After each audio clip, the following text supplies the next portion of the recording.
سیدنا و مولانا محمد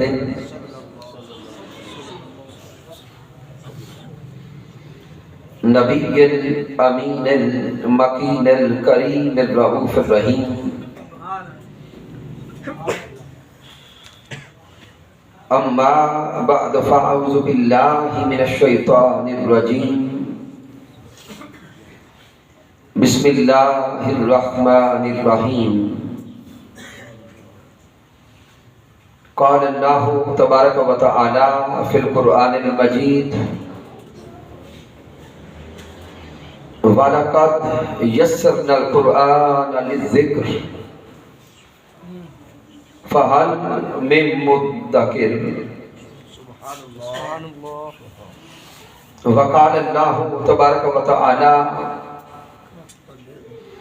وَلَمَّا بَلَغَ أَشُدَّهُ آتَيْنَاهُ حُكْمًا وَعِلْمًا صدق اللہ مولانا العظیم ان اللہ وملائکتہ یصلون علی النبی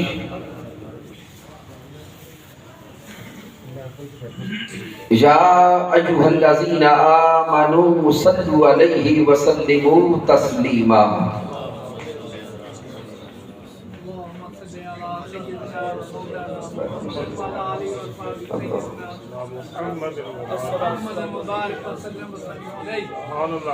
اللہ رب العزت کی توفیق سے اور تاجدار کائنات صلی اللہ علیہ وآلہ وسلم کے نعلین پاک کے تصدق سے میاں چنو کی سرزمین پر اس عظیم مرکزی جامع مسجد میں درس عرفان القرآن کی اس بابرکت نشست میں حاضر ہیں۔ اس درس عرفان القرآن کے انعقاد پر ہدیہ تبریک پیش کرتا ہوں اس مسجد کی انتظامیہ کے جمیع منتظمین کو، تحریک منہاج القرآن کے قائدین و کارکنان کو، اور آج کی بزم میں تشریف لانے والے جمیع عشاقان مصطفیٰ صلی اللہ علیہ وآلہ وسلم کو۔ آج کی ہماری بزم میں مسند صدارت پہ تشریف فرما ہے عظیم عالم نبی جناب محترم حضرت علامہ پیر مفتی محمد رفیق شاہ جمالی صاحب، سینئر نائب امیر جماعت اہل سنت پنجاب،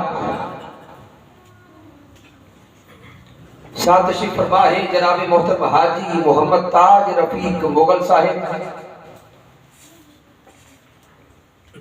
سٹی صدر جماعت اہل سنت، جناب محترم نور احمد سہو صاحب، صدر پاکستان عوامی تحریک جنوبی پنجاب، اور آج کی اس بزم میں بالخصوص اس کو منعقد کرنے میں خاص کردار ادا کرنے والے جناب محترم محمد عارف شہزاد قادری صاحب، صدر تحریک منہاج القرآن میاں چنو، اور دیگر جمیع عشاقان مصطفیٰ صلی اللہ علیہ وآلہ وسلم، رب کائنات کی بارگاہ اقدس میں دعا ہے کہ مالک کائنات سب کی کاوشیں اپنی بارگاہ اقدس میں قبول فرمائے۔ آمین۔ سامعین، وقت کافی بیت چکا، آج کا ہمارا موضوع قرآن اور آج کا نوجوان۔ ذہن میں ابتدا کا تخیل تو کچھ اور تھا، لیکن چونکہ عنوان کو وقت میں مکمل بھی کرنا ہے، اس لیے میں آیہ کریمہ کی تفاصیلی نکات کی طرف تو نہیں جاتا، لیکن آئیے ہم تھوڑا سا سوچیں کہ یہ قرآن کیا ہے؟ قرآن مجید فرقان حمید کا جب تعارف کروایا جائے اور اگر کوئی ہم سے سوال کرے کہ قرآن کیا ہے تو ہر مسلمان بیک زبان جواب دیتا ہے کہ قرآن اللہ کا کلام ہے. قرآن مجید اللہ کا کلام ہے. لیکن سامعین اسی کلام مجید کا ایک تعارف امہات المومنین سیدہ عائشہ صدیقہ رضی اللہ تعالی عنہا بھی کرواتی ہے. جب آپ کی بارگاہ ہم ایک صحابی آئے اور عرض کرتے ہیں کہ پیارے محبوب کا اخلاق کیا ہے تو سیدہ عائشہ صدیقہ رضی اللہ تعالی عنہا سوال کرنے والے سے سوال کرتی ہے کہ اے محبوب کے اخلاق کے بارے میں پوچھنے والے کیا تو نے کبھی اللہ کے کلام کی تلاوت نہیں کی؟ کیا تو نے کبھی قرآن مجید فرقان حمید کی تلاوت نہیں کی؟ صحابی عرض کرتے ہیں کہ میں تو قرآن کی تلاوت کرتا ہوں. تو سیدہ عائشہ صدیقہ پھر جواب دیتی ہیں کہ اے محبوب کے اخلاق کے بارے میں سوال کرنے والے پھر یہ سن لے کانا خلقہ القرآن کہ سارے کا سارا قرآن اخلاق مصطفیٰ ہے. نعرہ تکبیر، نعرہ رسالت، علماء اہل سنت. تو سامعین محترم قرآن مجید فرقان حمید حضرت سیدہ عائشہ صدیقہ رضی اللہ تعالی عنہا نے جو تعارف کروایا آپ فرماتی ہیں کہ یہ قرآن اخلاق مصطفیٰ ہے. اب یہ قرآن مجید تو ایک یہ صحیفہ انقلاب وہی 30 پارے ہیں لیکن اس قرآن مجید کو دیکھیں اگر ہم تعارف کروائیں تو ہم کہتے ہیں کہ قرآن اللہ کا کلام ہے. سیدہ عائشہ صدیقہ فرماتی ہے قرآن اخلاق مصطفیٰ ہے. اب اس کلام مجید کو دیکھو یہ اللہ کا کلام اگر اس کو نزولی اعتبار سے دیکھیں کلامی اعتبار سے دیکھیں تو یہ قرآن کلام خدا بنتا ہے اور صفت خدا بنتا ہے. اگر اس قرآن کو عملی اعتبار سے دیکھیں اور اس کو سیرت نبوی کے اعتبار سے دیکھیں تو یہی قرآن اخلاق محمد مصطفیٰ بنتا ہے. سبحان اللہ. اب سامعین توجہ کریں گے اس کلام مجید کو اگر اللہ کا کلام کہا جائے تو کلام صاحب کلام کی صفت ہوتا ہے. اگر اس کلام کو اللہ کا کلام اس جہت سے دیکھے تو قرآن صفت خدا ہے. اور اگر اسی کلام مجید کو اخلاق محمد مصطفیٰ صلی اللہ علیہ وسلم کے تناظر میں دیکھے تو اخلاق بھی صاحب اخلاق کی صفت ہوتا ہے. اب توجہ کرے صاحب اللہ پر کہ قرآن مجید تو وہی ایک وہی 30 پارے 7 مناظر 114 سورتیں 6000 کے کم و بیش آیات کریمہ.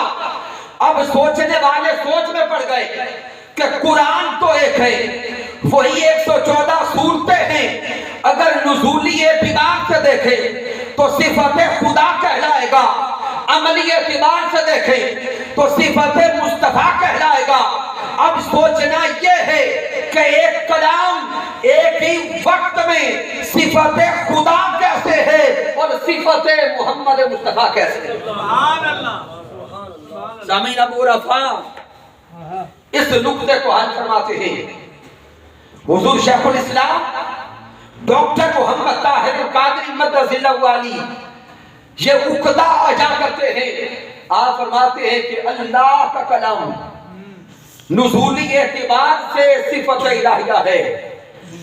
جب رب کائنات کی بارگاہ سے رب کائنات کے کلام کی کوئی بھی آیت کریمہ اترتی تھی تو آیت کریمہ اللہ کا رنگ لے کے آتی.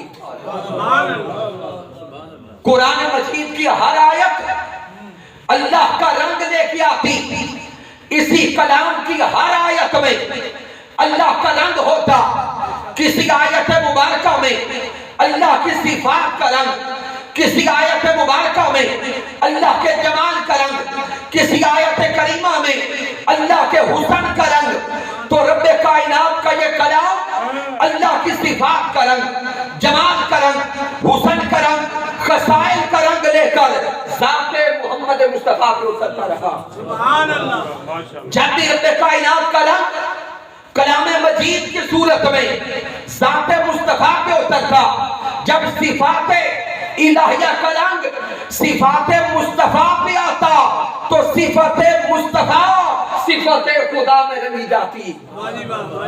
صفت مصطفیٰ پر صفت خدا کا رنگ ہوتا، پھر جمال مصطفیٰ پر جمال الہیہ کا رنگ، پھر خصائل مصطفیٰ پر خصائل الہیہ کا رنگ ہوتا۔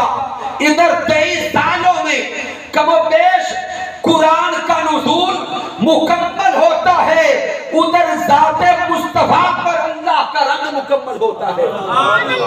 نعرہ تکبیر، نعرہ رسالت، نعرہ حیدری، سبحان اللہ، ماشاءاللہ۔ کم و بیش 23 سالوں میں جب قرآن مجید کا نزول مکمل ہو گیا، قرآن قلب مصطفیٰ پہ آتا رہا، قرآن ذات مصطفیٰ پہ آتا رہا، قرآن پیغمبر مصطفیٰ پہ آتا رہا۔ اب 23 سالوں کے بعد حال یہ تھا کہ رب کائنات کا رنگ ذات مصطفیٰ پہ چڑھ چکا تھا۔ جب دیکھنے والے دیکھتے سامنے چہرہ مصطفیٰ کا ہوتا، دیکھنے والے دیکھتے سامنے چہرہ وضوحا کا ہوتا، لیکن 23 سالوں کے بعد جب دیکھا جا رہا تھا سامنے پیک کر تو محمد مصطفیٰ کا تھا، لیکن رنگ سارے کا سارا خدا کا تھا۔ نعرہ تکبیر، اونچی اونچی نعرہ رسالت، نعرہ حیدری، نعرہ غوثی۔ تو معزز سامعین، 23 سالوں کے بعد جب پیغمبر محمد مصطفیٰ صلی اللہ علیہ وسلم کو دیکھتے تو رخ مصطفیٰ میں اللہ کا رنگ نظر آتا، ذات مصطفیٰ میں اللہ کی ذات کا رنگ نظر آتا تھا۔ سامعین، اس لیے حضرت سیدہ عائشہ صدیقہ رضی اللہ تعالیٰ عنہ نے اشارہ فرما دیا، کانا خلقہ القرآن، اس قرآن کو اگر عملاً دیکھنا ہے تو اخلاق مصطفیٰ کو دیکھو۔ اب سامعین، یہی کلام مجید ہے۔ اس کے نزول کا اگر مقصد دیکھا جائے تو سارے کا سارا کلام مجید پڑھیں، اس کی موضوعات کو دیکھیں۔ قرآن مجید کا مقصود ہدایت انسانی ہے، قرآن مجید کا مقصود ہدایت انسانی ہے۔ کبھی رب کائنات فرماتا ہے ہدی للمتقین، متقین کی ہدایت کا سامان اسی قرآن میں ہے۔ ہر انسان کی ہدایت کا سامان اللہ کے کلام میں ہے۔ تو سامعین، جب یہ کلام مجید ہدایت انسانی کے لیے اترا ہے تو اب ہم انسان اگر دیکھیں آج کے دور میں پوری دنیا کے اندر جتنی انسانوں کی آبادی بستی ہے اس کی تعداد کو اگر کیلکولیٹ کریں اور پھر اس تعداد میں اگر جوانوں کو دیکھیں تو کم و بیش اس دنیا پر اس وقت 50% جوان بس رہے، 50% آبادی جوانوں کی ہے۔ اور معزز سامعین، جوان ہمیشہ قوموں کا سرمایہ ہوتے ہیں۔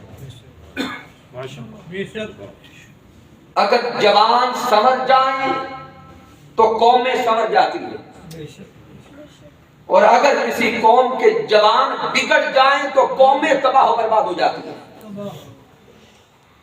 اسی لیے دانشوروں کے اگر اقوال کو آپ پڑھیں تو بڑے بڑے فلاسفر یہ کہتے ہیں کہ اگر کسی قوم کا بیڑا غرق کرنا ہو تو اس قوم کے جوانوں کو بگاڑ دو، قومیں خود تباہ ہو جائیں۔ اسی لیے قرآن مجید فرقان حمید کو جب بنظر عمیق آپ دیکھیں گے، مطالعہ کریں گے، جہاں جہاں پر بھی اللہ رب العزت نے انسانی زندگی کے ادوار کا ذکر کیا ہے، انسانی زندگی کی عمر کا اشارہ کیا ہے، تو کثیر مقامات پر جب اللہ نے انسانی زندگی کی عمر کو بیان کرنا چاہا تو اشارتاً استعارتاً جوانی کا ذکر کیا۔ انسانی عمر کا جب بھی ذکر کرنا چاہا تو انسانی عمر کے ادوار کو بیان کرتے ہوئے سب سے زیادہ زور اشارتاً کنایتاً جوانی کو دیا۔ کیوں؟ سامنے سوچے، انسان کی زندگی کے 3 ادوار ہیں۔ انسان کی زندگی کا پہلا دور اس کو بچپن کہا جاتا ہے۔ جب انسان بچپن سے نکلتا ہے تو جوانی کی سیڑھی پہ قدم رکھتا ہے، اور جب جوانی کا اختتام ہوتا ہے تو انسان کے بڑھاپے کا آغاز ہو جاتا ہے۔ تو انسان کی زندگی کے 3 ادوار، پہلا دور بچپن کا، دوسرا جوانی کا، اور تیسرا بڑھاپے کا۔ اب ان تینوں ادوار کو اگر ہم دیکھیں تو انسان کی زندگی کے 2 دور محتاجی کے دور، 2 دور محتاجی کے دور ہے۔ بچپن میں بھی انسان محتاج ہوتا ہے اور بڑھاپے میں بھی انسان محتاج ہوتا ہے۔ بچپن میں بھی انسان خود کھانا نہیں کھا سکتا، خود چل نہیں سکتا، خود کپڑے نہیں پہن سکتا، معیشت میں، معاش میں، اقتصادیات میں بھی والدین کا محتاج۔ اور وہی انسان جب جوانی گزار کے بڑھاپے کی طرف جاتا ہے تو پھر محتاج ہو جاتا ہے۔ اگر اللہ کے کلام مجید کو دیکھیں اور حدیث نبوی کا مطالعہ کریں اور تعلیمات اسلام کو دیکھیں تو سب سے زیادہ زور زندگی کے جس حصے پر دیا گیا ہے وہ جوانی ہے، اور جوانی پر زور اس لیے دیا گیا ہے کہ یہ انسان کی زندگی کا حصہ، اس میں انسان میں قوت ہوتی ہے، طاقت ہوتی ہے، توانائی ہوتی ہے۔ اس دور میں انسان محتاج نہیں ہوتا بلکہ محتاجوں کا سہارا ہوتا ہے۔ سبحان اللہ، سبحان اللہ، ماشاءاللہ، سبحان اللہ۔ اب سامعین محترم میں اشارتاً قرآن مجید فرقان حمید سے چند آیات کریمہ سے اس جوانی کی اہمیت کو بیان کرنا چاہوں گا۔ سبحان اللہ۔ آپ دیکھیں سورہ یوسف کو، جب اللہ رب العزت نے حضرت یوسف علیہ السلام کا ذکر کیا ہے تو رب کائنات نے فرمایا وَلَمَّا بَلَغَ أَشُدَّهُ آتَيْنَاهُ حُکْمًا وَعِلْمًا۔ رب کائنات نے فرمایا کہ جب یوسف علیہ السلام جوانی کو پہنچ گئے، بَلَغَ أَشُدَّهُ، بَلَغَ أَشُدَّ کے الفاظ جسم کی قوت کی طرف اشارہ دے رہے کہ جب حضرت یوسف علیہ السلام توانا تھے، جوانی کمال پہ تھی، تو رب کائنات پیغام یہ دے رہا ہے آتیناہو حکما و علما۔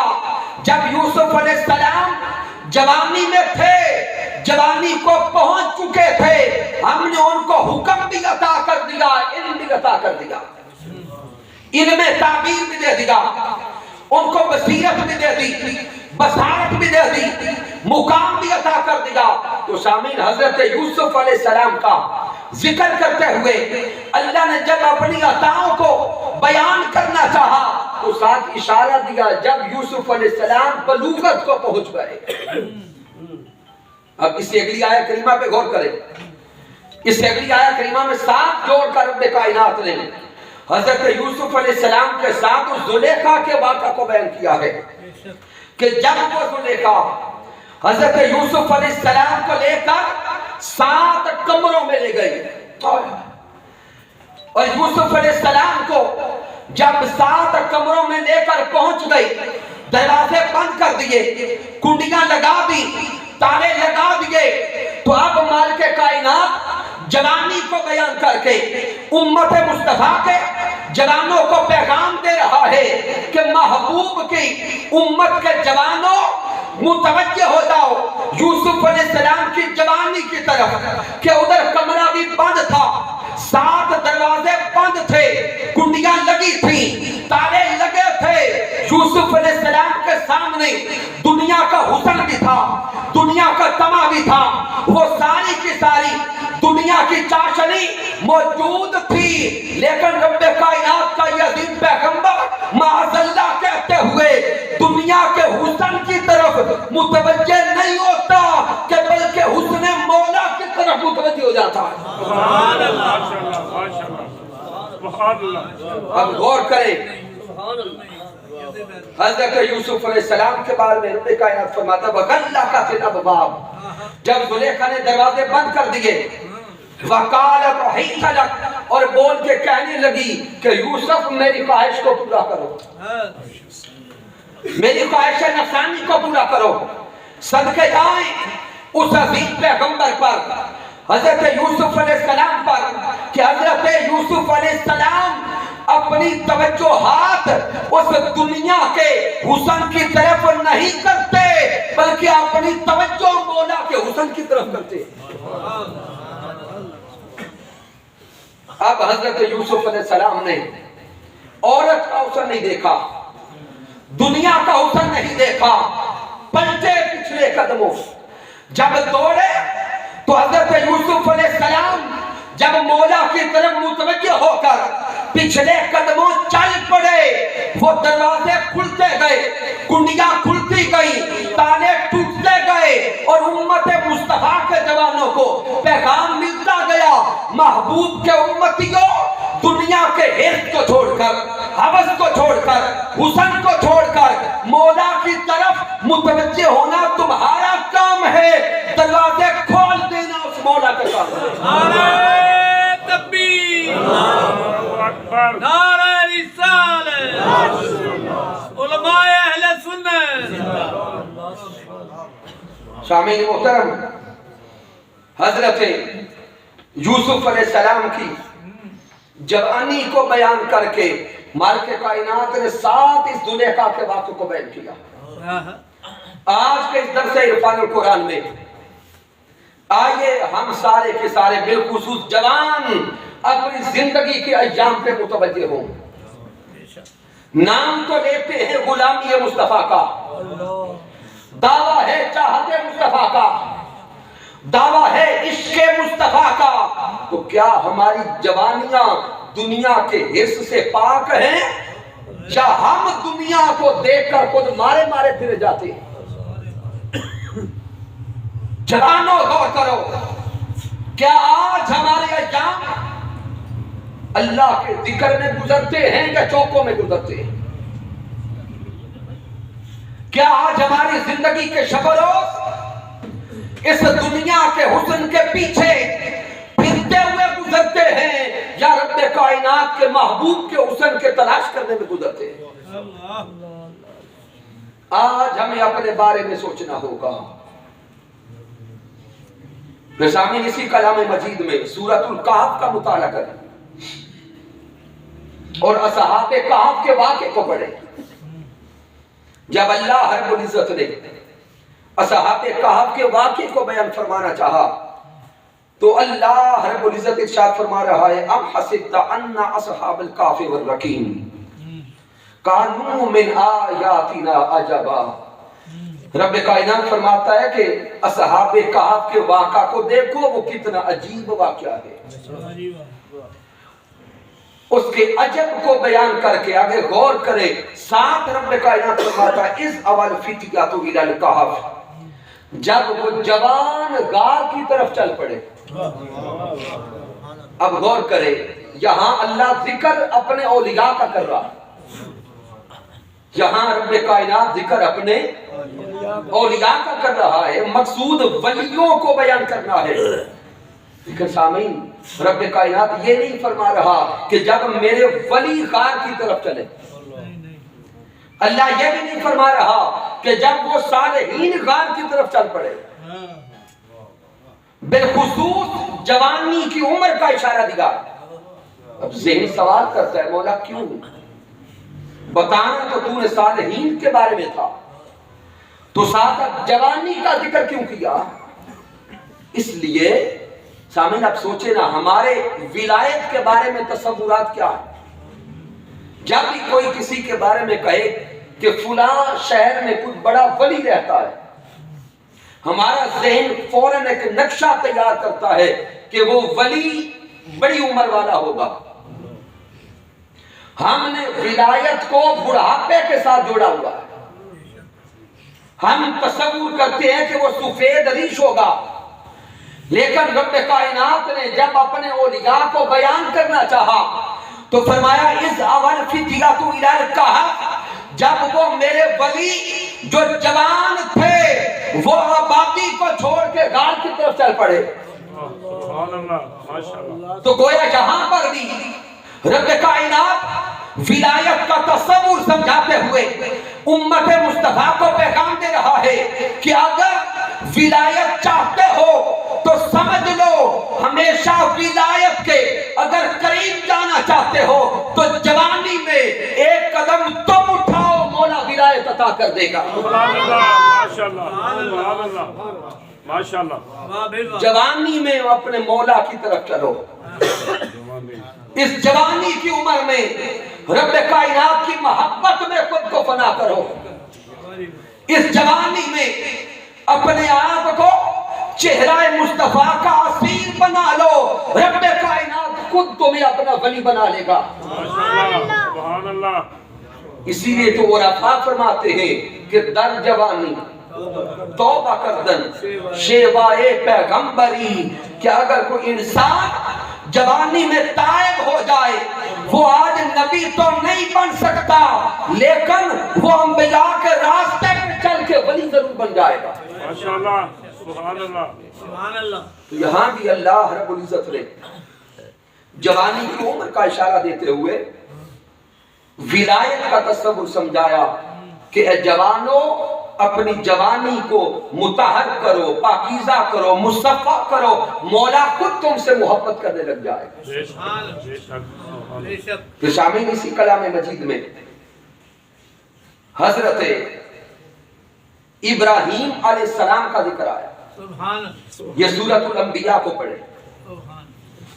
جب حضرت ابراہیم علیہ السلام نے کفار کے ان بتوں کو توڑا، واقعات آپ جانتے ہیں، مقصود واقعات سنانا نہیں ہے، یہاں بھی ایک اشارہ دوں گا کہ جب وہ سارے کے سارے کفار ایک میلے میں گئے، بعد میں حضرت ابراہیم علیہ السلام نے ان کے بتوں کو توڑ دیا اور کلہاڑا جو بڑا بت تھا اس کے گلے میں لٹکا دیا۔ اب جب وہ لوٹ کر آئے انہوں نے اپنے بتوں کا حال دیکھا، وہ ٹوٹے پھوٹے تھے۔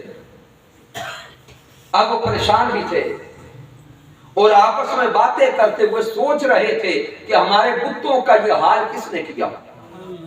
اب غور کرنا، اب وہ ایک دوسرے سے باتیں کرتے ہوئے کہتے ہیں قالوا سمعنا فتى یذکرہم یقال لہ ابراہیم، وہ کہتے ہیں کہ ہم نے ایک جوان کو اپنے بتوں کے خلاف کچھ کہتے سنا۔ غور کریں، قالوا سمعنا فتى، کہ ہم نے ایک جوان کو سنا کہ وہ ہمارے بتوں پر اعتراض کر رہا تھا، بتوں کا انکار کر رہا تھا، ہمارے ان اسلام اور خداؤں کے بارے میں کچھ کہہ رہا تھا۔ اب یہاں پر بھی واقعہ بیان کرنا تھا ابراہیم علیہ السلام کا، اور یہ جو جملہ ہے قالوا سمعنا فتى، یہ کلام مجید میں بعد میں آیا۔ یہ کفار نے آپس میں کچھ باتیں کی، وہ کفار ایک دوسرے کو بتا رہے تھے کہ ایک جوان ہمارے بتوں کے بارے میں کچھ باتیں کر رہا تھا۔ شامعین، رب کائنات نے ان کفار کا جملہ اسی طرح اپنے کلام میں لکھا۔ ذہن میں سوچے نا، جملہ تو کفار کا ہے، اللہ نے اپنے کلام کا حصہ کیوں بنایا؟ اس لیے کہ رب کائنات اس جوانی کی عمر کا اشارہ دے رہا تھا کہ جب میرے خلیل جوان تھے انہوں نے نمرود کو بھی للکارا، اس ظالمانہ نظام کو للکارا، اشارہ امت مصطفیٰ کو دیا کہ میرے انبیاء کرام کی زندگی کے ادوار کو دیکھو، کثیر انبیاء جب جوانی کو پہنچتے گئے ظلم کے سامنے کھڑے ہوتے چلے گئے۔ تو یہاں پر بھی اشارہ اس جوانی کی عمر کا ہے۔ پھر شامل حضرت موسیٰ علیہ السلام کی جوانی کا ذکر بھی اللہ نے کیا ہے سورۃ القصص میں۔ قرآن مجید فرقان حمید سے مقصود بتانا یہ ہے کہ رب کائنات جوانوں کو ان کی جوانیاں سنبھالنے اور اپنی جوانیوں کو کسی خاص راستے پہ ڈالنے کا اللہ پیغام دیتا۔ پھر آئیے آپ اپنے محبوب علیہ السلام، آقا علیہ السلام کی جوانی کو دیکھیں۔ تاجدار کائنات صلی اللہ علیہ وسلم کی جوانی پاکیزہ تھی، مصفہ تھی، مزکہ تھی، لیکن جوانی کے میں 2-3 اب واقعات کا اشارہ یہاں پر بھی دوں گا تاکہ مضمون آپ کے ذہن میں اترتا چلا جائے۔ حضرت محمد مصطفیٰ صلی اللہ علیہ وسلم پیارے محبوب علیہ السلام، میرے آقا کی عمر مبارک جب 20 سال ہوئی، کتنی عمر مبارک؟ 20 سال ہوئی، تو میرے آقا علیہ السلام کی حیات مبارکہ کا ایک عظیم واقعہ پیش آیا، جس واقعہ کو حلف الفضول کہتے ہیں۔ اور یہ واقعہ حلف الفضول یہ تھا کہ مکہ کے ایک بدبخت عاص بن وائل نے ایک اجنبی مسافر تاجر کو لوٹا تھا۔ توجہ کرنا، مکہ میں تجارت کا ایک میلہ لگا کرتا تھا، بڑے بڑے تاجر مکہ کا رخ کرتے، تو ایک اجنبی تاجر یمن سے چلا، مکہ میں آیا، عاص بن وائل نے اس سے سارا سامان لوٹ لیا۔ جب سارا سامان لوٹ لیا تو اب وہ تاجر مکہ کے سرداروں کے دروازوں پہ جا کے دعائی کرتا رہا، لیکن اس تاجر کی بات کسی نے نہ سنی۔ اب جب وہ روتا ہوا جا رہا تھا تو میرے آقا نے اس کا رونا سن لیا۔ آقا کی عمر مبارک 20 سال۔ اب جب آقا علیہ السلام نے اس کی دعائی کو سن لیا، وہ تو چلا گیا، لیکن میرے محبوب علیہ السلام نے بعد میں ہم عمر لوگوں کو اکٹھا کیا، ہم ذہن لوگوں کو اکٹھا کیا۔ پھر میرے آقا علیہ السلام نے خاص کردار ادا کیا، مکہ کے سرداروں کا ایک جرگہ بلایا اور اس کے اندر یہ معاہدہ کیا گیا کہ آج کے بعد اس مکہ کی سرزمین پر کسی کے ساتھ ظلم نہیں کیا جائے گا، کسی کا مال نہیں لوٹا جائے گا، کسی یتیم کی یتیمی سے اس کو نقصان نہیں پہنچایا جائے گا۔ تاجدار کائنات صلی اللہ علیہ وسلم اس معاہدہ میں سب سے آگے آگے نظر آ رہے تھے، اور میرے سونے مصطفیٰ جب اعلان نبوت ہو گیا، مدینہ اسٹیٹ بن گئی، اس کے بعد بھی صحابہ میں بڑی خوشی سے فرمایا کرتے تھے کہ میری زندگی کا عظیم واقعہ یہ ہے کہ میں نے مکہ میں ظلم کے سامنے قدم اٹھایا تھا۔ نعرہ تکبیر، نعرہ رسالت، نعرہ حیدری۔ تو سامعین، جب میرے محبوب علیہ السلام کی عمر مبارک پھر 25 سال ہوئی،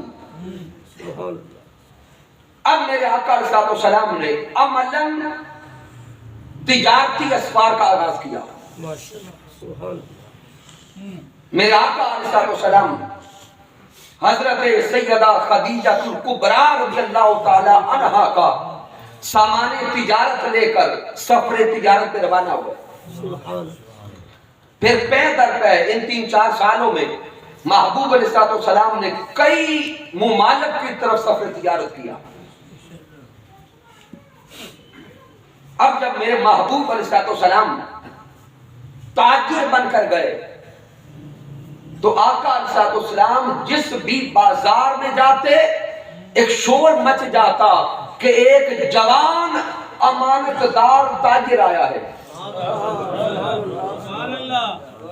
غور کریں، میرے آقا علیہ السلام نے جو بھی آپ کے پاس سامان تجارت ہوتا، میرے محبوب علیہ السلام کی بارگاہ میں آقا کے پاس جب بھی کوئی خریدار آتا، میرے آقا اپنا جو سامان تجارت ہے جب ڈسپلے کرتے تو وہ مال جس میں کچھ کمی ہوتی میرے آقا پہلے کمیاں بتاتے.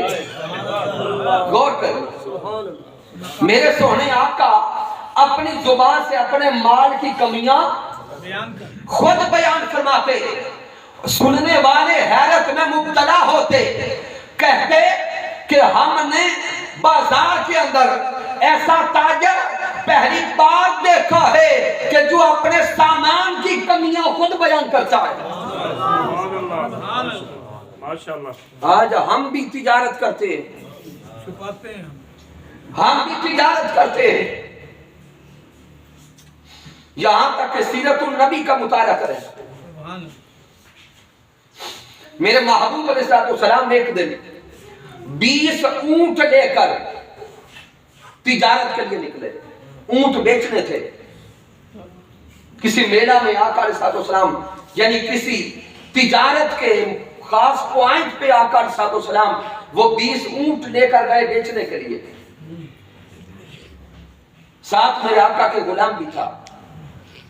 اعلان نبوت سے پہلے کی بات ہے. اب جب آقا علیہ السلام اپنے اونٹ لے کر اس بازار میں پہنچ گئے تو اچانک میرے آقا کو کوئی کام پڑ گیا. میرے آقا نے غلام کو فرمایا کہ تو یہاں رک، میں تھوڑی دیر میں آتا ہوں. آقا علیہ السلام کسی کام سے گئے. آقا علیہ السلام اپنے غلام کو یہ بتا کر گئے کہ ان سارے 20 اونٹوں میں 19 اونٹ بالکل صحت مند اور تندرست ہیں، ایک اونٹ لنگڑا ہے. ایک اونٹ لنگڑا ہے. اگر کوئی میرے بعد خریدار آ جائے تو ان 19 اونٹوں کی قیمت تو پوری لینا، لیکن یہ جو لنگڑا ایک اونٹ ہے اس کی قیمت آدھی لینا. آقا علیہ السلام جب تھوڑی دیر بعد تشریف لائے تو وہ اونٹ بک چکے تھے. کوئی خریدار بعد میں آیا لے کے چلا گیا. اب میرے آقا علیہ السلام نے اپنے غلام سے پوچھا کہ بھئی جو لنگڑا اونٹ تھا اس کی قیمت آدھی لی ہے یا پوری لی ہے؟ تو وہ غلام کہنے لگا کہ حضور کا بڑی جلدی میں تھا، میں بھی اسے بتانا بھول گیا، وہ 20 کے 20 اونٹوں کی پوری قیمت ادا کر گیا. میرے آقا نے فرمایا کہ وہ خریدار کون تھا؟ غلام کہتا ہے حضور میں نہیں جانتا، اجنبی تھا. پھر میرے آقا فرماتے ہیں کہ وہ گیا کس طرف ہے؟ وہ غلام کہتا ہے حضور میں نے اس طرف اس راستے پہ جاتا دیکھا. میرے آقا اپنی سواری پہ چڑھے، جس طرف وہ خریدار اونٹ لے کے گیا تھا میرے آقا پیچھے چل پڑے. میرے آقا پیچھے چل پڑے. وہ اس راستے پر کافی آگے گزر چکے تھے. میرے آقا علیہ السلام نے کئی کلومیٹر کا سفر کیا ان کو تلاش کرنے کے لیے. جب کئی کلومیٹر کے سفر کے بعد ان کے قریب پہنچ گئے، ان کے پاس پہنچے تو میرے سونے مصطفیٰ فرماتے ہیں ارے بھئی میرے 20 اونٹ آپ نے خریدے؟ وہ کہتے ہیں حضور یہ اونٹ ہمارے پاس ہے. میرے آقا فرماتے ہیں کہ ان 20 اونٹوں میں ایک اونٹ لنگڑا ہے، یا تو اس کی رقم واپس لے لو، اگر واپس ساری نہیں لیتے تو ہم بھی ساری مالیت نہیں رکھیں گے، آدھی رقم تمہیں واپس کریں گے. وہ یہ منظر دیکھ کر رکت میں آ گئے.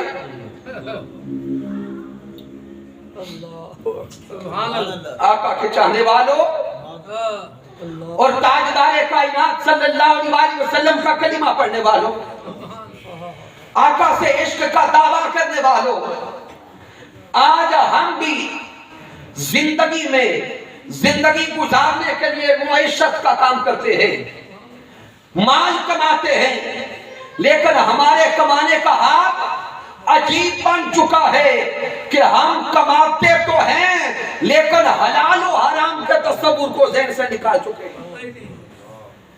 آج ہر کوئی ہمارے سمیت دنیا کی ہوس میں اتنا آگے بڑھ چکا ہے، ہر کوئی چاہتا ہے کہ بس تجوریاں بھر جائیں، حلال و حرام کی سوچیں ختم ہو گئی۔ دعوے عشق مصطفیٰ کے، دعوے غلامی مصطفیٰ کے، اور عمل جب ہم تجارت پہ دکان پہ بیٹھتے ہیں تو ہمارا عمل کچھ اور دکھاتا ہے۔ تو یہ میرے محبوب علیہ السلام کی تجارت ہے۔ پھر میرے سونے آقا علیہ السلام نے ارشاد فرمایا کہ اگر کوئی تاجر دو خسائل اپنے اندر پیدا کر لے، اگر کوئی تاجر دو بولے خسائل، دو صفات اپنے اندر پیدا کر لے، ایک صفت امانت کی ہے، دوسری صداقت کی ہے۔ سبحان اللہ، سبحان اللہ۔ میرے آقا فرماتے ہیں کہ اگر کوئی تاجر صداقت اور امانت کی صفات اپنے اندر پیدا کر لے تو قیامت کے دن وہ صدیقین اور شہداء کی سنگت میں اٹھایا جائے گا۔ نعرہ تکبیر، نعرہ رسالت، نعرہ رسالت، نعرہ حیدری۔ پھر سامعین، جب میرے آقا علیہ السلام کی عمر مبارک 35 سال ہوئی تو کعبۃ اللہ میں تنصیب حجر اسود کا واقعہ پیش آیا۔ حجر اسود کعبۃ اللہ میں نصب کرنے کا واقعہ، کعبۃ اللہ تعمیر کیا جا رہا تھا، جب حجر اسود کو نصب کرنے کا موقع آیا تو مکہ المکرمہ میں جنگ چھڑنے والی ہو گئی۔ سارے قبائل اور قبائل کے سردار یہ کہنے لگ گئے کہ حجر اسود کو نصب کرنا حق ہمارا ہے۔ ہر قبیلے کا سردار کھڑا ہو گیا، قریب تھا کہ تلواریں نکل جائیں، قریب تھا کہ خون خرابہ ہو، گردنیں کاٹی جائیں۔ فیصلہ یہ کیا گیا کہ مسجد حرام میں جو سب سے پہلے داخل ہوگا فیصلہ اسی کا ہوگا۔ رب کائنات نے مسجد حرام میں اس کے بعد سب سے پہلے اپنے محبوب کو داخل فرما دیا۔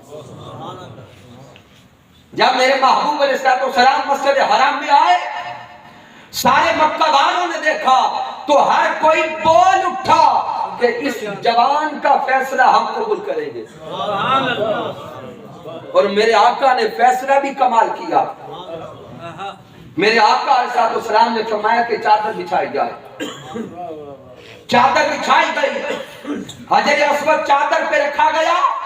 پھر میرے محبوب علیہ السلام نے سارے کے سارے ان قبائل کے سرداروں کو بلایا، قبائل کے سرداروں کو بلا کر میرے آقا نے فرمایا کہ سارے قبیلوں کے سرداروں ایک ایک ہاتھ ڈالو۔ سب قبائل کے سرداروں نے ہاتھ ڈالے، حجر اسود والی چادر اٹھائی گئی۔ میرے محبوب نے حجر اسود کی تنصیب میں سارے سرداروں کو شامل کر دیا۔ میرے آقا کی جوانی کا یہ واقعہ بھی ایک عظیم واقعہ ہے۔ پھر جب آقا علیہ السلام کی عمر مبارک 40 سال ہوئی تو اعلان نبوت ہوا۔ اب جب اعلان نبوت ہوا، اختصار کے ساتھ جملے دے رہا ہوں، میرے آقا علیہ السلام نے کوہ صفا پر کفار کے سامنے اللہ کے حکم سے نبوت کا اعلان فرما دیا۔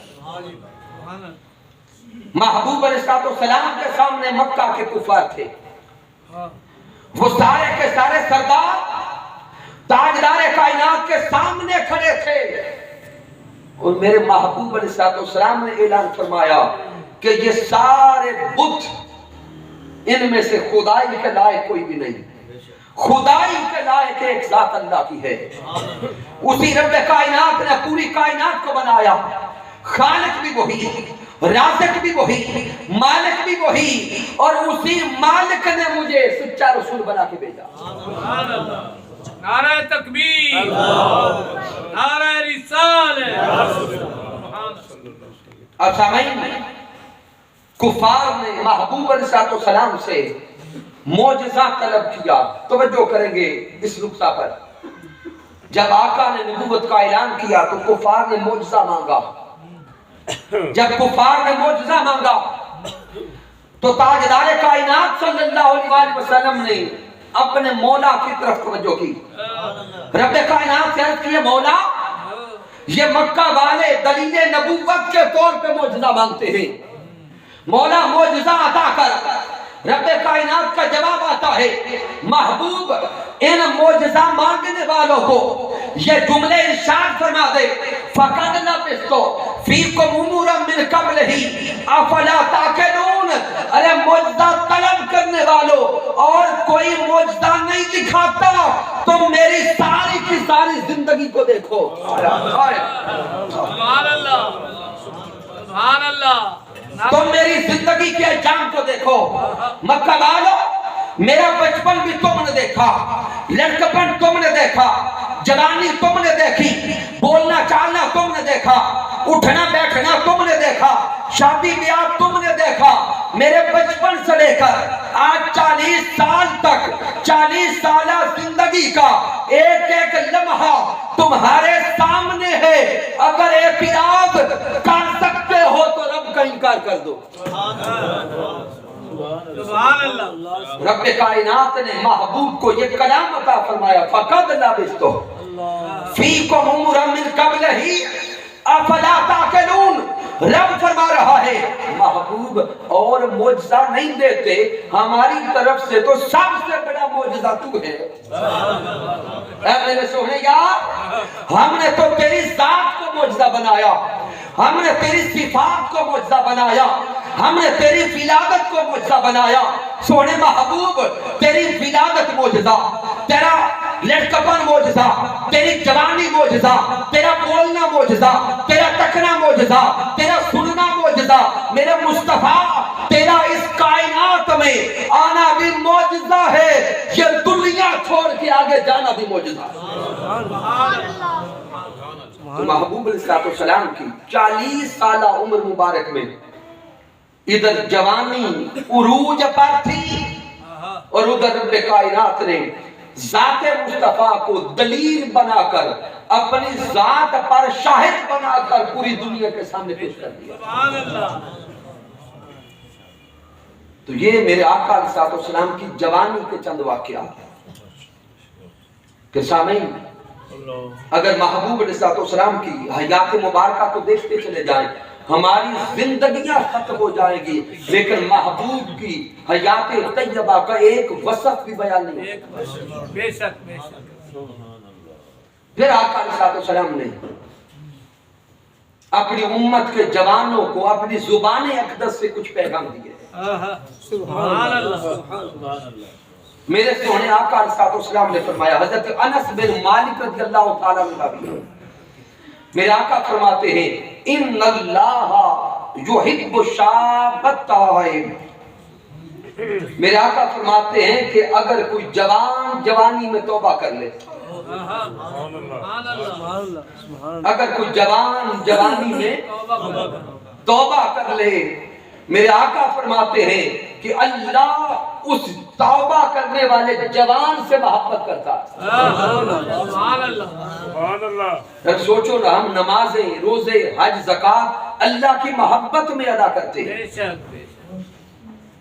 کہ ہم اللہ کے محب بن جائیں۔ میرے آقا نے فرمایا کہ جوانوں، جوانی میں توبہ تم کرو، رب تمہارا محب بن جائے گا۔ سبحان اللہ۔ بے شک، سبحان اللہ، ماشاءاللہ۔ آج کے اس مادیت کے دور میں اگر دیکھا جائے، ہمارے ملک کے جوان آج آئیڈیالزم کے پیچھے دوڑے ہوئے ہیں۔ یہ دور آئیڈیالزم کا دور ہے۔ کہتے ہیں کہ کوئی آئیڈیل ہونا چاہیے، اگر کوئی شے استعمال کریں تو وہ برانڈڈ ہو. سامعین محترم، اللہ کی عزت کی قسم، اس پوری کی پوری کائنات کے لیے سب سے بڑے آئیڈیل محمد مصطفیٰ ہے. رب کائنات نے فرمایا لقد کان لکم فی رسول اللہ اسوۃ حسنہ. ارے آئیڈیل کو تلاش کرنے والوں، اگر تمہیں کوئی آئیڈیل چاہیے تو جوانوں سیرت مصطفیٰ کو دیکھو، کردار مصطفیٰ کو دیکھو، اخلاق مصطفیٰ کو دیکھو. کائنات کی ابتدا سے لے کر انتہا تک ہر کسی کے لیے آئیڈیل ذات محمد مصطفیٰ. نعرہ تکبیر، نعرہ رسالت، نعرہ حیدری، علماء اہل سنت. یہ دور جس کو نیٹ اور میڈیا کا دور کہا جاتا ہے، سامعین اس دور کے اندر میڈیا وار کا آغاز ہو چکا ہے. کبھی وقت وہ تھا کہ جنگیں میدانوں میں لڑی جاتی تھیں، آج وقت وہ آ گیا کہ جنگیں میڈیا کے محاذ پر لڑی جا رہی ہیں. آج کا دور بندوق، گولی، اس کے ساتھ اپنے دشمن کو ہرانے کا نہیں ہے.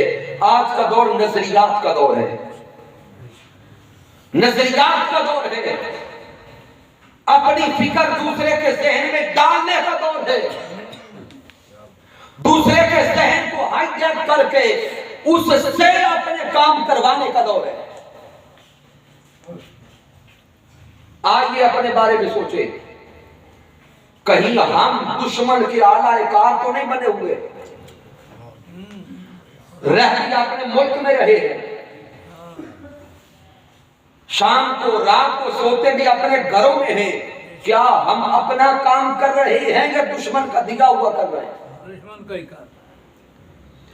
بالخصوص جوان توجہ کریں، یہ موبائل اس کا استعمال پہ فوکس کریں کہ کیا اس موبائل کے استعمال سے ہم فحاشی پھیلا رہے ہیں یا سیرت مصطفیٰ کا پیغام پھیلا رہے ہیں. میں والدین کو بھی یہاں پہ متوجہ کرنا چاہتا ہوں، جوانوں کو متوجہ کرنا چاہتا ہوں کہ والدین اپنی اولادوں پہ غور و فکر کریں، اولادوں کی زندگیوں کو دیکھیں. اگر جوان راتوں کو موبائل لے کر اپنے بستر میں یا اپنے الگ کمروں میں کچھ عجیب فحاشی کا کام کر رہے ہیں تو توجہ والدین کو کرنا ہوگا. اور اس دور کے والدین بھی ہم اتنے سادہ ہیں کہ ہمیں سمجھ تک نہیں آتی کہ ہماری اولادیں کیا کر رہی ہیں. اور جو باشعور جوان بیٹھے ہیں ان سے ہاتھ جوڑ کے عرض کر رہا ہوں، خدا را اس فحاشی سے اپنے آپ کو بچا لے، اس برائی سے اپنے آپ کو بچا لے. اس فحاشی اور برائی نے ہماری نسلیں تباہ کر کے رکھ دی. جس جوان کے موبائل کو ہاتھ لگائے کتنے الگ پاس ورڈ لگاتا ہے کہ میرا موبائل کوئی نہ دیکھے. ارے اپنے والدین سے تو چھپا لو گے لیکن مولا سے کیسے چھپاؤ گے؟ اللہ اللہ اللہ، عشق عشق. رب کائنات سے اپنے عمل کیسے چھپاؤ گے؟ اللہ. آج چھپ چھپ کر برائی کرنے والوں، کل جب یوم قیامت ہوگا، نامہ اعمال کھلے گا، وہ ساری کی ساری برائیاں جو چھپ کر کی ہوں گی سب کے سامنے آ جائیں گی. اس میدان قیامت میں تو ہمارا والد بھی دیکھے گا، بہن بھائی بھی دیکھیں گے، محلے والے بھی دیکھیں گے. آج گناہ چھپاتے ہیں کہ پول کھل گئے تو بے عزتی ہوگی، معاشرے میں انسلٹ ہو جائے گی. اب سوچو نا، وہاں تو ساری امتیں جمع ہوگی. آئیے آج اس قیامت کے دن کے لیے کچھ تیاری کر کے جائیں. حضرت عبداللہ ابن مسعود رضی اللہ تعالیٰ عنہ سے روایت ہے، میرے آقا نے فرمایا کہ یوم قیامت جب رب کے سامنے حاضری ہوگی، کوئی انسان اس وقت تک رب کے سامنے سے نہ ہٹ سکے گا جب تک 5 سوالوں کے جواب نہ دے لے. آئیے اپنے من میں ڈوب کر سوچے تو صحیح، کیا ہم رب کی بارگاہ میں ان سوالوں کے جواب دے لیں گے؟ میرے آقا نے فرمایا کہ پہلا سوال ہوگا ان امورہ فیما افناہ. رب پوچھے گا بندے میں نے تجھے زندگی دی تھی، بتا کہاں گزار کے آیا ہے. وَعَنْ شَبَابِهِ فِيمَا أَبْلَاهُ. رب پوچھے گا میں نے تجھے جوانی دی تھی، بتا جوانی کہاں گزاری ہے. کیا جوانی میں بدمعاشیاں کرتا رہا یا خود کو رب کے سامنے سجدہ ریز کرتا رہا. وَمَالِهِ مِنْ أَيْنَ اكْتَسَبَهُ. مال دیا تھا، بتا تو نے وہ مال کمایا کیسے تھا، حلال کا تھا یا حرام کا تھا. وَفِيمَا أَنْفَقَهُ. اور وہ مال جو تیرے پاس آیا تھا یہ بتا کہ لگایا کہاں تھا. کیا ڈھول پر بینڈ باجوں پہ لگایا تھا یا ذکر حدیث پہ لگایا تھا. کیا برائی کے اڈوں پہ لگایا تھا یا غریبوں کی مدد کرتے لگایا تھا. وَمَاذَا عَمِلَ فِيمَا عِلْمٍ. اور بتا کہ جو تجھے علم دیا گیا کیا اس علم کے مطابق عمل بھی کرتا رہا. قیامت کے دن رب کائنات یہ سوال کرے گا. پھر سامعین حضرت انس بن مالک رضی اللہ تعالیٰ عنہ سے روایت ہے، جوان غور کریں، میرے آقا علیہ السلام نے فرمایا ما اکرم شاب شیخا لسنہ. آقا نے فرمایا کہ جب کوئی جوان کسی بوڑھے کے بڑھاپے کی وجہ سے اس کا اکرام کرتا، اگر کوئی جوان بوڑھے کے بڑھاپے کی وجہ سے اس کا احترام کرتا ہے، اگر کوئی جوان بوڑھوں کے سفید بالوں کو دیکھ کر، ان کی جھکی ہوئی کمر کو دیکھ کر، ان کی زندگی کے ان ایام کو دیکھ کر بوڑھوں کا احترام کرتا ہے، ان کی عزت کرتا ہے، ان کی تقریب کرتا ہے، ان کے کام آتا ہے، میرے آقا فرماتے ہیں رب کائنات اس کے لیے ایسوں کو پیدا کر دے گا جب وہ بوڑھا ہوگا تو وہ دوسرے اس کی عزت کریں گے. اگر ہم اپنے بڑھاپے کا سہارا چاہتے ہیں تو آج بوڑھوں کا احترام کیا کریں، آج بوڑھوں کا احترام کیا کریں. سامعین محترم، آئیے اپنی زندگی کے ایام کے بارے میں فکر کریں.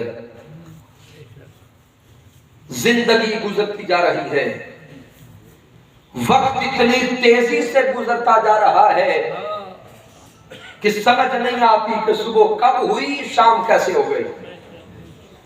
جس طرح ہر روز اتنی تیزی کے ساتھ صبح کے بعد شام آتی ہے، اسی طرح ہماری زندگی کی بھی شام آنے والی ہے.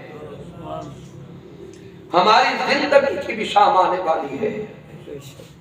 کہیں ایسا نہ ہو کہ جب زندگی کی شام آ جائے حالت نساء میں ہو تو ہم روتے ہوئے جائیں. میرے آقا علیہ السلام کے خاندان کا ایک جوان رات کا پچھلا پہر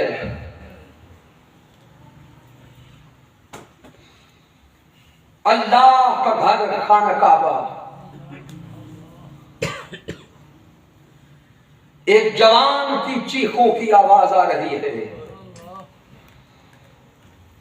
وہ جوان بیت اللہ شریف کو تھام کر غلاف کعبہ سے لپٹ کر رب کی بارگاہ میں آہ بکا کر رہا ہے، اپنی عرضی پیش کر رہا ہے، مناجات کر رہا ہے۔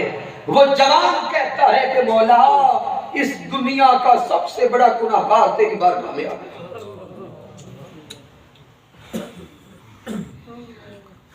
مولا اتنے پانی کے قطرات نہیں جتنے میرے گناہ ہیں،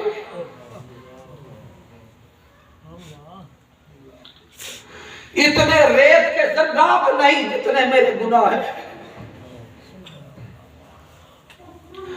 اتنے درختوں کے پتے نہیں جتنے میرے گناہ ہیں۔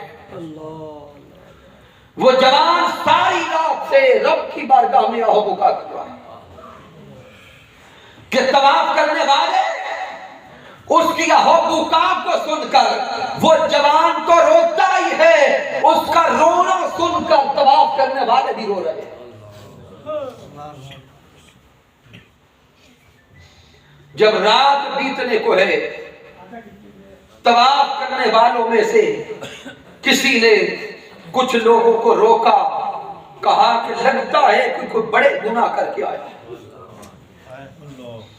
کوئی بڑے گناہ کر کے آیا ہے۔ ان طواف کرنے والوں نے رکا، رب کی بارگاہ میں اس کی بخشش کے لیے دعائیں شروع کر دی۔ اب سارے اس کی بخشش کی دعا کر رہے تھے،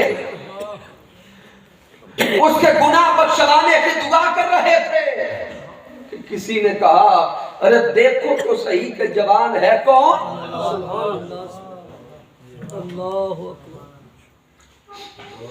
دیکھو تو صحیح جوان ہے کون جو اتنے گناہ کر کے آیا۔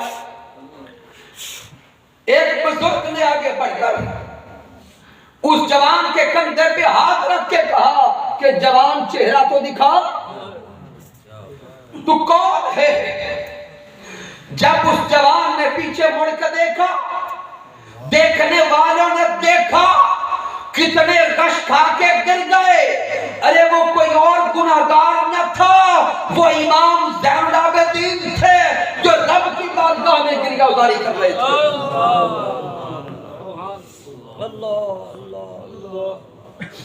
امام زین العابدین تھے، ان کی جوانی میں رب کی بارگاہ میں روتے گزرے، تو کیا ہمیں یوم قیامت کو بخشش کی ضمانت مل گئی ہے؟ خدا را یہ اپنے احوال کو بدلنے کی کوشش کریں۔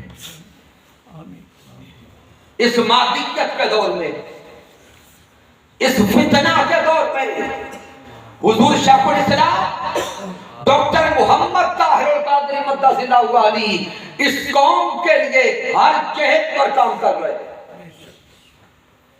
جوانوں کی فکر الگ ہے، علماء کی فکر الگ ہے، ماں بہنوں بیٹیوں کی فکر الگ ہے۔ پوری دنیا میں غیر ممالک میں بسنے والے مسلمانوں کی فکر جدا ہے۔ رب کائنات نے اس صدی میں ہمیں وہ ایک عظیم ہستی عطا فرما دی جو ہمارا جہد پوری تمام جہاد پر کام کرتی نظر آ رہی ہے۔ اگر یورپ کی طرف دیکھو تو فکر ہے کہ یورپ میں بسنے والے مسلمانوں کی اولادیں بچ جائیں، اور وہاں پہ بسنے والے وہ کفار کسی طریقے سے وہ کلمہ پڑھ کے محبوب کی غلامی میں آ جائیں۔ ہر دوسرے مہینے میں کتنے لوگوں کو حضور شیخ الاسلام کلمہ پڑھا کے مسلمان کر رہے ہیں۔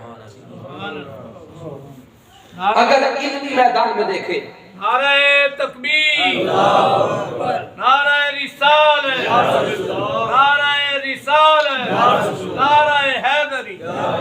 اگر علمی میدان کو دیکھیں تو حضور شیخ الاسلام ڈاکٹر محمد طاہر القادری مدث اللہ علیہ کی کم و بیش 1200 کتابیں لکھی جا چکی ہیں، جس میں سے 700 کے قریب کتابیں چھپ کر مارکیٹ میں آ چکی ہیں، اور ایسی ایسی نایاب کتب ملتی ہیں کہ 1400 سال کی تاریخ اسلام میں ایسی کتابیں پہلے نظر نہیں آتی. قرآن کی انسائکلوپیڈیا کو اٹھا کے دیکھیں. پھر اس دور کے تقاضوں کے مطابق علماء کے لیے درس نظامی کا جو سلیبس اور نصاب آپ نے تیار کیا ہے اس کی ایک اپنی اہمیت ہے. پھر سامعین اگر ویلفیئر کو دیکھیں تو 1000 کے قریب یتیم بچے مرکز منہاج القرآن میں ان کی ابتدائی تعلیم سے لے کر پی ایچ ڈی تک ساری تعلیم وہ منہاج القرآن اٹھا رہا ہے. اور کتنے یتیم اس وقت پوری دنیا کی کئی یونیورسٹیز میں جا کر منہاج القرآن کے ادارے کی طرف سے وہ تعلیم حاصل کر رہے ہیں، جن میں 500 کے قریب بچے ہیں اور 300 سے زائد بچیاں اس وقت وہاں سے کفالت ہے. پھر تربیت کا نظام الگ، گریہ ازاری کا نظام الگ. وہاں پہ پڑھنے والے تمام اسٹوڈنٹس کے لیے رات 11 بجے تک تو اسٹڈی پیریڈ چلتا ہے، اور جو ہی ان سردیوں میں رات کا وہ پچھلا پہر ہوتا ہے جس کو تہجد کا وقت کہتے ہیں، تہجد کے اوقات میں ہلکا ذکر ہوتا ہے، اور رات کے اس اندھیرے میں وہ طلباء اٹھ کر رب کی بارگاہ میں سجدے کر کے وہاں روتے ہوئے نظر آتے ہیں. پھر گوشہ درود کا وہ نظام کہ جہاں پہ اربوں نہیں کھربوں دفعہ محبوب کی ذات کا درود پاک پڑھا جا چکا. مدینہ طیبہ کے بعد پوری روئے زمین پر 24 گھنٹے نمازوں کے وقفے کے ساتھ جہاں پہ درود پاک پڑھا جاتا ہے وہ مرکز منہاج القرآن ہے. گوشہ درود. پھر سامعین حضور شیخ الاسلام کی زندگی میں دیکھیں دین متی پر جتنے بھی بڑے بڑے کڑے کڑے امتحان آئے سب سے آگے بڑھ کر علمی اعتبار سے فنی اعتبار سے کفار ہوں یا دین متی پہ تانا زنی کرنے والے قادیانی ہوں سب کے سامنے علمی طور پہ سیسا پرائے دیوار ڈاکٹر طاہر القادری نظر آتے. نعرہ تکبیر، نعرہ رسالت. 80s کے دور سے لے کر وہ مینار پاکستان مباہلہ کا چہرے دیکھیں. پھر شرعی عدالت میں 3 دن 8 گھنٹے کے دلائل دیکھیں ناموس رسالت پر. پھر قادیانیوں کے خلاف شرعی عدالت میں حضور شیخ الاسلام کے دلائل کا مطالعہ کریں. شامعین پیغام یہ دینا چاہتا ہوں کہ آئیے ہم اپنی زندگیوں کو سنوارتے سنوارتے کسی اس ہستی سے جڑ جائیں جس ہستی کو رب نے اس صدی کا مجدد بنایا. ہم کسی کی خدمات کا انکار کرنے والے نہیں ہیں. جس کو جس کام کے لیے میرے اللہ نے چنا وہ اپنی اپنی نوکری ادا کر رہا ہے. ہر آستانہ اپنا حق ادا کر رہا ہے، ہر تحریک اپنے حصے کا کام کر رہی ہے. لیکن اس صدی میں سب سے آگے بڑھ کر عالمی طاقتوں کو سامنے بھی دیکھیں اور پھر اندرونی طاقتوں کے سامنے بھی دیکھیں. علمی اعتبار سے، فنی اعتبار سے، عملی اعتبار سے جس جہت پر بھی دیکھیں گے سب سے آگے آپ کو یہ مرد کامل نظر آئے گا، یہ مرد حق نظر آئے گا. تو سامعین محترم آئیے ہم سب مل کر کیوں نہ متحد ہو جائیں، کیوں نہ ایک ہو جائیں. میں تمام اسلامی تنظیمات کے لیے پیغام دینا چاہتا ہوں اور یہ پیغام صرف میرا اکیلا نہیں ہے. حضور شیخ الاسلام کا ساری زندگی کا پیغام اتحاد امت ہے. ساری زندگی سے پیغام اتحاد امت ہے. ارے اتحاد امت کا پیغام تو بہت آگے. آئیے ہم اہل سنت تو آپس میں اکٹھے ہو جائیں. آج کا یہ دور اہل سنت پہ بھی ایک کڑا دور نظر آ رہا ہے. ہمیں توڑا گیا، ہمیں جدا جدا کیا گیا، ہمیں الگ الگ کیا گیا، اور ہم وہ سادہ ہیں کہ ہم نے اپنوں کے خلاف زبانیں کھولی، لیکن جب وقت گزر گیا تو پھر احساس ہونے لگا کہ اس کے خلاف نہیں بولنا تھا، غلطی کر لی، اس کے بارے میں نہیں کچھ کہنا تھا، غلطی کر لی۔ سامعین محترم، آج بھی وقت ہے کہ ان غلطیوں کا ازالہ کرتے ہوئے خدا را عشق مصطفیٰ کے نام پہ بھی تو اکٹھے ہو جائے۔ نعرہ تکبیر، نعرہ رسالت، نعرہ رسالت، نعرہ حیدری، گنبد خضرا کا فیضان، منہاج القرآن، گنبد خضرا کا فیضان، منہاج القرآن۔ تاریخ کا مطالعہ کریں، جب بھی امت مسلمہ کو کچلنے کے بارے میں پلاننگ کی گئی تو سب سے پہلے آپس کے اندر فتنے پیدا کیے گئے۔ ہلاکو خان کا دور دیکھیں، تاتاریوں کے فتنوں کو دیکھیں، پہلے اندر سے توڑا گیا، جب مسلمان ٹوٹ ٹوٹ کر کمزور ہو گئے تو پھر باہر سے حملے کروائے گئے۔ تو آج ہمارا حال یہ ہے، ہمیں باہر سے تو دشمنوں کی عادت ہی کوئی نہیں، ہم خود اپنے دشمن کافی ہیں۔ آئیے ہم سب مل کر ایک ہو کر تاجدار کائنات کی محبت کے نام پر، آقا کی چاہت کے نام پر، آقا کے عشق کے نام پر ہمارے سینوں کے اندر محبت اہل بیت بھی ہو، محبت صحابہ بھی ہو، مودت آل مصطفیٰ بھی ہو، اور عشق اصحاب بھی ہو، یوں اکٹھے ہوتے چلے جائیں کہ ہر طرف پیغام جائے کہ اب یہ عشاق عشق مصطفیٰ کے نام بھی اکٹھے ہو چکے ہیں۔ اور مجھے انتہائی خوشی نصیب ہو رہی ہے جناب محترم علامہ مفتی پیر محمد رفیق شاہ جمالی صاحب سے آج ملاقات کر کے۔ کئی مہینوں سے محترم عارف شہزاد صاحب ذکر کرتے اور غائبانہ تعارف کرواتے تھے، ماشاءاللہ۔ جناب محترم سید منیر شاہ صاحب آپ تشریف لائے، اللہ سلامت رکھے۔ عبد الوحید صاحب الخیر آپ تشریف لائے، اللہ رب العزت سب کا آنا اپنی بارگاہ میں قبول فرمائے۔ اور میں عرض کر رہا تھا سامعین محترم، جناب محترم علامہ مفتی پیر محمد رفیق شاہ جمالی شاہ صاحب، آپ کی خدمات میاں چلو کے اندر مجھے کئی بار ساتھیوں نے ان کے بارے میں بتایا، علمی خدمات، پھر اہل سنت کے لیے خدمات، پھر پوری قوم اور امت کے لیے خدمات۔ رب کائنات ایسے عظیم علماء پیران کرام کی خدمات کو اپنی بارگاہ میں قبول فرمائے۔ نعرہ تکبیر، نعرہ رسالت، علماء اہل سنت، مولانا محمد رفیق احمد شاہ جمالی صاحب کی محمد سے وفا تم نے